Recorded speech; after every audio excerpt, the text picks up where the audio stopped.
ఇక 5వ అవరోధం శంక అనగా అవమానం. ప్రతిదాన్ని శంకించడం వలన అనగా ప్రతిదాన్ని అవమానించడం వలన మనస్సు ఎప్పుడూ చెడు భావనలతో నిండిపోయి ఉంటుంది. అలాంటివారు తాము సుఖపడరు, ఎదుటి వారిని సుఖపడనీయరు.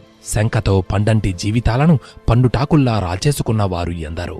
ఇలాంటి శంక అనే అవరోధం ఆవరించిన వారి మనసు బురద కలిసిన నీరులాంటిది అన్నాడు బుద్ధుడు.